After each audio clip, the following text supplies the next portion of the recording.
Visitors are even being told by their home countries to take their vacations and money elsewhere. Across the globe, travelers are being told by their governments, take your vacation and your money somewhere else. For many, the message is loud and clear. Do your friends and family feel safe traveling to the US? No, says a visitor. No one I know back in England or here wants to go. You hear stories. The police can detain you, send you somewhere outside the US, and suddenly you're no longer protected. It's terrifying. Disturbing reports about how international visitors are treated at US borders are fueling a growing fear. In some cases, it's more than just delays. It's detainment, deportation, and denial. It has people asking a chilling question: is the United States still a safe destination? Along the calm stretch of border between Ontario and New York, the roads are open. The signs still say, "Welcome to the United States," and duty-free shops remain fully stocked. But something's missing: the travelers. This year alone, Canadian road trips into the US have plunged over 35%. That's not a decline, that's a collapse. And it's just the beginning. Before we continue, hit that like button. It helps more people discover stories the mainstream won't tell. America's tourism hotspots, from New York's Broadway to Orlando's amusement parks, are growing quieter. The bustling energy of hotel lobbies and airport terminals has dulled. International visitors, once a lifeline for the US travel industry, are disappearing. From Mexico to the UK, from China to Germany, fewer people are coming. They're not flying in, not booking hotels, not spending money. This time it's not a pandemic or a global conflict. The cause is subtler, but no less damaging: tariffs. When paired with diplomatic retaliation, inflation, and global economic jitters, these tariffs are draining America's tourism sector dry. By the end of this year, the US is set to lose more than $12 billion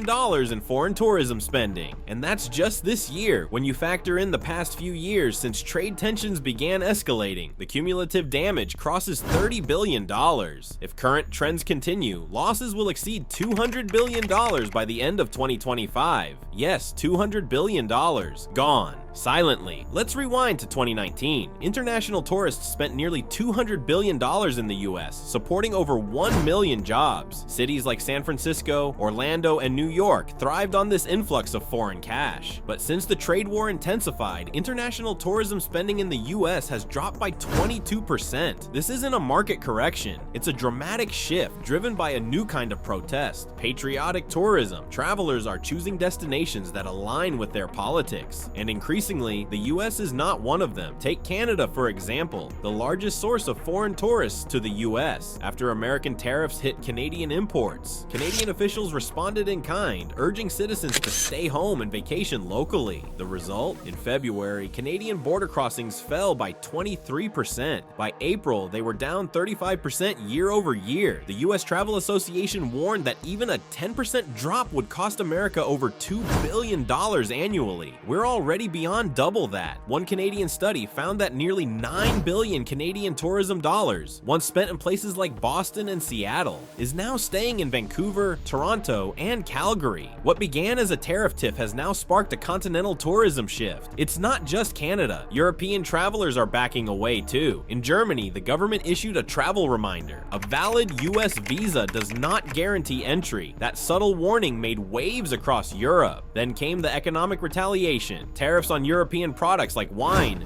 cheese, and steel, some soaring to 200%, triggered backlash. The message was clear: if the US plays economic hardball, expect consequences. The World Travel and Tourism Council now reports the US is the only major economy experiencing an outright drop in international tourism revenue. Before we go on, hit that subscribe button to support real reporting that dives deeper than headlines. Some tariffs are invisible, but they hurt just as much. Tariffs on raw materials like steel and aluminum have raised costs across sectors. Hotels cost more to renovate, restaurants cost more to operate, airlines cost more to fly, and you know who pays: the traveler. Today, the effective tariff rate in the US hovers around 30%, a level not seen since the Great Depression. Prices go up, and travelers, especially international ones, go elsewhere. Major airlines like Delta, United, and Southwest have slashed their earnings forecasts, not due to fear of flying, but because of falling demand. It's not that people can't fly, it's that they choose not to.